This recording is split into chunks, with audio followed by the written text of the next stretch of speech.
नमस्कार। आप सभी बीए पाठ प्रथम वर्ष के विद्यार्थियों का आज के व्याख्यान में स्वागत है।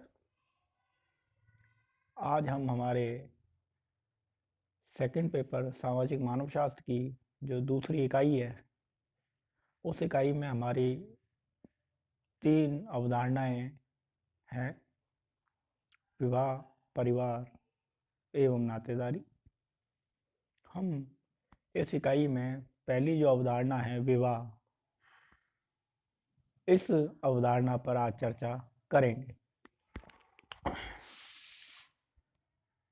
मानव ने अपनी आवश्यकताओं की पूर्ति के लिए अनेक संस्थाओं और समितियों का निर्माण किया है।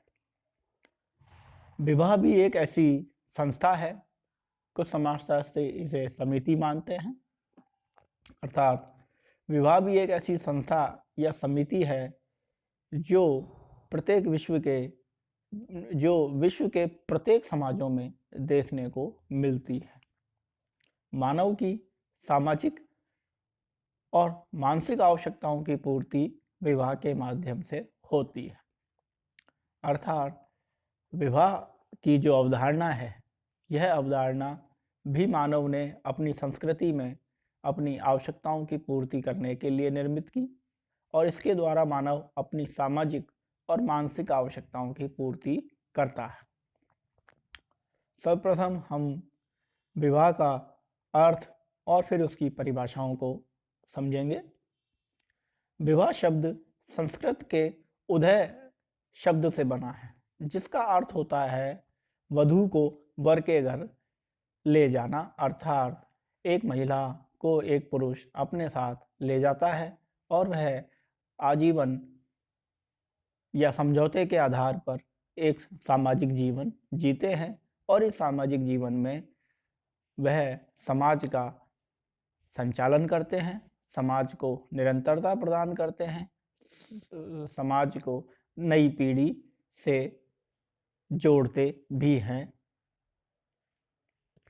प्रमुख समाजशास्त्री बोगार्ड्स विवाह को परिभाषित करते हुए लिखते हैं कि विवाह स्त्रियों और पुरुषों का पारिवारिक जीवन में प्रवेश करने वाली एक संस्था है। अर्थात बोगार्ड्स स्पष्ट रूप से ये कह रहे हैं कि विवाह एक संस्था है और यह एक ऐसी संस्था है जो सामाजिक जीवन में प्रवेश दिलाती है स्त्री को और पुरुषों को। अर्थात स्त्री और पुरुषों को सामाजिक जीवन में प्रवेश दिलाने वाली जो संस्था है, उसे बोगार्ड्स ने विवाह कहा है।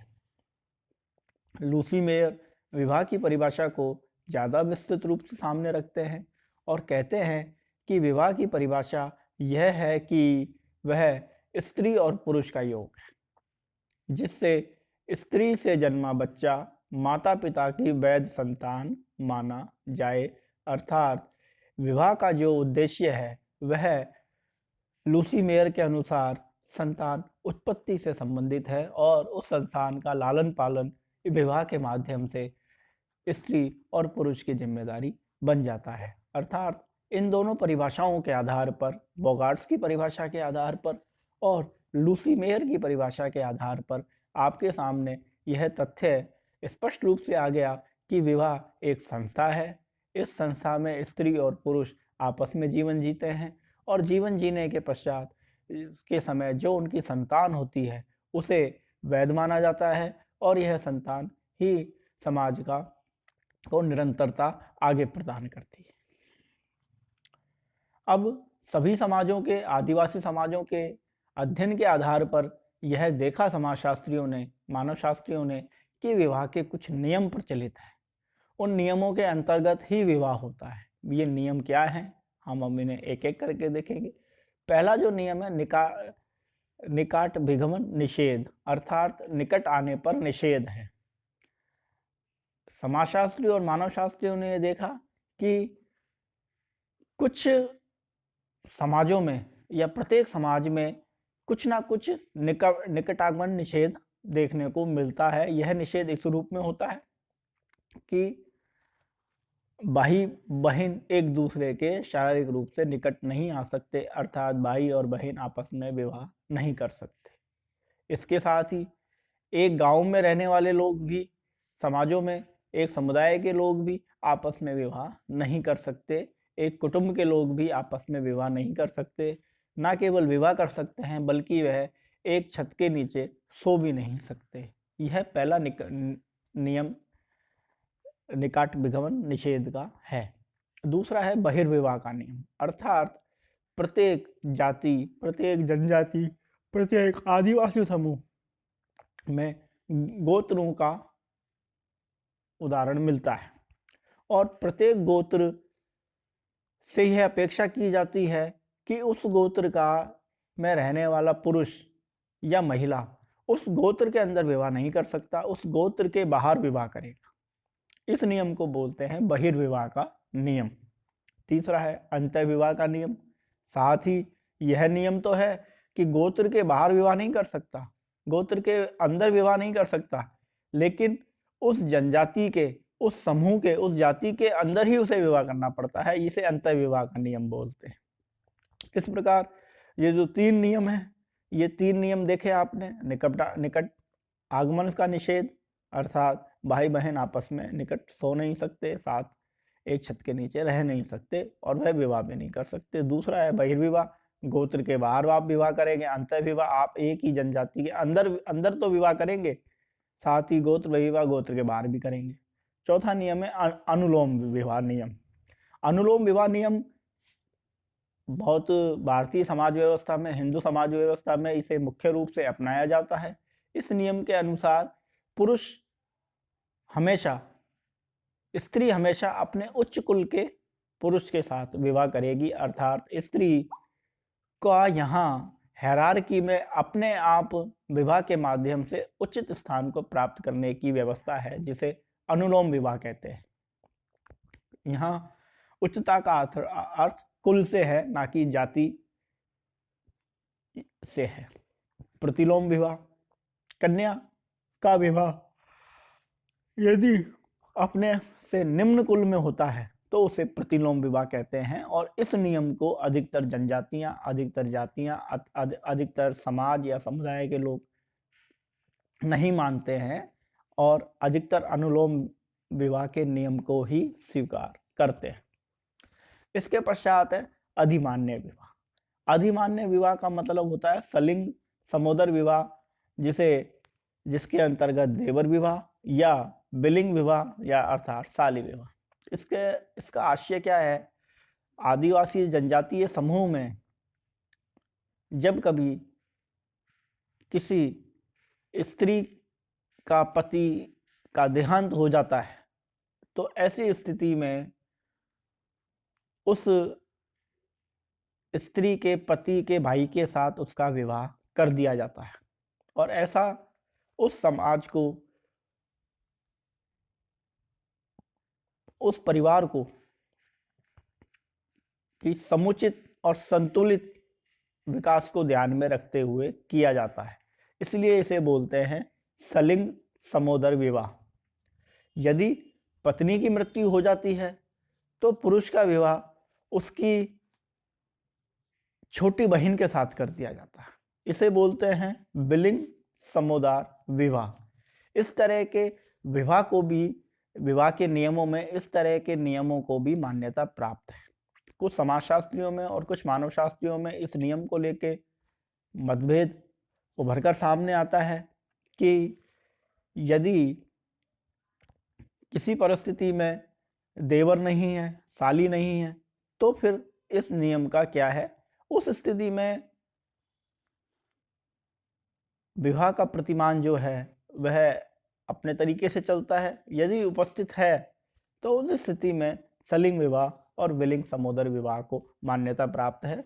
और ऐसा इसलिए किया गया आदिवासी जनजातियों में, यह कोई रति का उद्देश्य इसके अंतर्गत नहीं रखा गया। इसका उद्देश्य धर्म और प्रजा को माना गया, अर्थात एक व्यक्ति धार्मिक कार्यों की पूर्ति कर सकता है और दूसरा उसकी जो संतानें हैं उनका लालन पालन एक व्यक्ति या एक महिला अकेले नहीं कर सकती।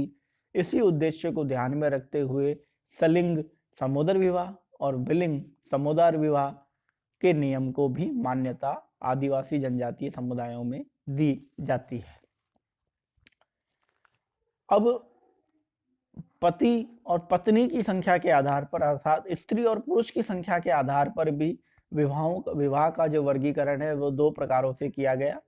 पहला है एक विवाह, अर्थात इसके अंतर्गत एक स्त्री और एक पुरुष आपस में विवाह करते हैं और इस तरह के विवाह को एक विवाह कहा जाता है। अब आता है बहुविवाह।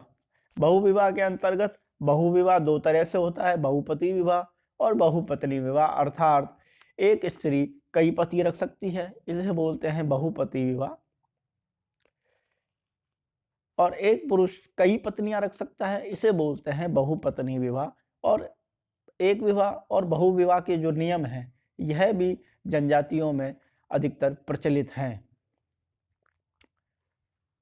अब आदिवासी जनजातियों में विवाह में जीवन साथी चुनने के तरीके क्या हैं, अर्थात विवाह की प्रक्रिया के प्रोसेस क्या क्या है।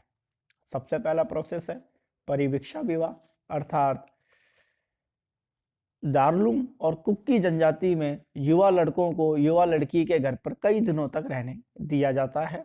इस अवधि में वे एक दूसरे को पहचानते हैं, व्यवहार करते हैं, एक दूसरे का स्वभाव देखते हैं और पसंद के आधार पर विवाह करते हैं। इस प्रकार के विवाह को परिवीक्षा विवाह कहते हैं।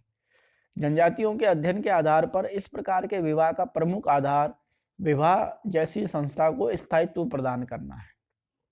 विवाह जैसी संस्था के माध्यम से समाज में संघर्ष उत्पन्न नहीं हो, उस संघर्ष को समाप्त करना है।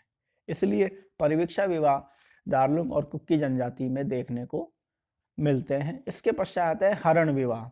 नागा, हो और भील जनजातियों में हरण विवाह किए जाते हैं। हरण विवाह का आशय हरण कर ले जाना, अर्थात स्त्री को उठाकर ले जाना और उसके साथ फिर जीवन यापन करना होता है। लेकिन इस प्रकार के विवाह में जो आयोजन होते हैं उनको समाज की सहमति प्राप्त होती है, अर्थात लड़की की अनुमति के आधार पर ही लड़का उसका अपहरण करके ले जाता है और वह दूर जाके अपना सामाजिक जीवन जीते हैं। उसके पश्चात कुछ दिनों के पश्चात समाज उन्हें वापस अपने में शामिल कर लेता है और वह वैवाहिक बंधन के साथ सामाजिक जीवन जीते हैं।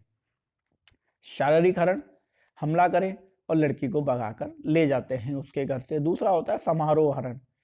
खरिया, संताल, बिरहोर जनजातियों में व भूजी जनजाति में एक समारोह होता है, उत्सव बनाया जाता है और उस उत्सव में ये अपेक्षा की जाती है कि इस जनजाति का कोई लड़का आएगा और उस जनजाति की इस लड़की को भगाकर ले जाएगा। कुछ दिनों के पश्चात वह साथ जीवन यापन जिएंगे और फिर उन्हें वह जनजाति शामिल कर लेता है। इस तरह के विवाह को बोलते हैं समारोह विवाह। त्योहार हरण, अर्थात विशेष त्योहारों पर यह आशा की जाती है जनजातियों में कि इस दिन इसी जनजाति का कोई अन्य युवक मेरे परिवार की इस युवती को हरण करके ले जाएगा और इस तरीके से वह विवाह बंधन में बन जाते हैं। अर्थात हरण विवाह भी जनजीवन साथी चुनने का प्रमुख तरीका जनजातियों में होता है। इसके पश्चात है परीक्षा विवाह। भील जनजाति में इसे गोल गधेड़ो विवाह कहते हैं। आधुनिक समाज में अगर परीक्षा विवाह का अगर नाम ले तो परीक्षा विवाह को महाभारत और रामायण में आप देख सकते हैं, जिसमें एक शर्त होती है। उस शर्त के आधार पर स्त्री जो उसकी शर्त पूरी कर देता है, स्त्री उसके साथ विवाह बंधन में बन जाती है। भील जनजाति में इस प्रकार के विवाह को गोल गाधेड़ी विवाह कहा जाता है। इसके पश्चात जो विवाह आता है उसे कहते हैं क्रय विवाह, अर्थात पैसा दे के लड़की को खरीद लेना क्रय विवाह के अंतर्गत आता है। कुछ जनजातियों में इस तरह के विवाह भी प्रचलित हैं। सेवा विवाह, इस प्रकार के विवाह में एक लड़की जबरदस्ती लड़के के घर में घुस जाती है और उसकी माता पिता की सेवा करती है, उसकी सेवा करती है। उसको कई यातनाएं भी दी जाती है, लेकिन वह अपने सेवा भावी मन से उसके माता पिता और उस लड़के का दिल उस लड़के को जीत लेती है और इस प्रकार से वह विवाह बंधन में बन जाते हैं। इसे बोलते हैं सेवा विवाह। विनिमय विवाह, अर्थात एक परिवार अपनी लड़की देता है और दूसरे परिवार का लड़के के साथ उसका विवाह करता है, तो दूसरे परिवार की लड़की को विवाह इस परिवार के लड़के के साथ हो जाता है। इस तरीके से इसे विनिमय विवाह कहते हैं। अर्थात आप यदि मेरे लड़के से अपनी लड़की का विवाह करते हैं तो आपके लड़के को मेरी लड़की के साथ विवाह करना होगा। इसे आटा साटा भी बोलते हैं, अदला बदली विवाह भी बोला जाता है। सहमति और सहपलायन विवाह, अर्थात कुछ जनजातियों में युवा गृह होते हैं जहां एक निश्चित उम्र के लड़के, युवा वर्ग के लड़के और लड़कियां साथ साथ रहते हैं और साथ साथ रहने के पश्चात वह अपनी पसंद के आधार पर विवाह करते हैं। इसे सहमति और सहपलायन विवाह कहा जाता है। हठ विवाह, युवती युवक के घर जबरदस्ती घुस जाती है, वहां रहती है जब तक लड़की के माता पिता उसे स्वीकार नहीं कर लेते। युवती विवाह के लिए हट करती है। ओराव जनजाति में इसे निर्बलोक विवाह कहा जाता है। हो जनजाति में इसे अनादर विवाह किया जाता है। इस प्रकार जीवन साथी चुनने के ये आदिवासी जनजातियों में ये 8 तरीके हैं। पाठ्य पुस्तकों के माध्यम से आप इन विवाहों का विस्तार से नोट्स बनाते हुए रजिस्टर में इनके संधारण करें और परीक्षा में इस तरीके का जो प्रश्न है, आदिवासी जनजातियों में विवाह जीवन साथी चुनने के तरीकों का वर्णन करो, मुख्यतः पूछा जाता है और यह प्रश्न महत्वपूर्ण भी है। आज के व्याख्यान में मैंने आपको विवाह का अर्थ, विवाह की परिभाषा, विवाह के नियम और जीवन साथी चुनने के तरीकों के बारे में बताया और इसी के साथ अपनी जो विवाह की जो अवधारणा है वह भी इसी व्याख्यान में पूर्ण होती है। धन्यवाद।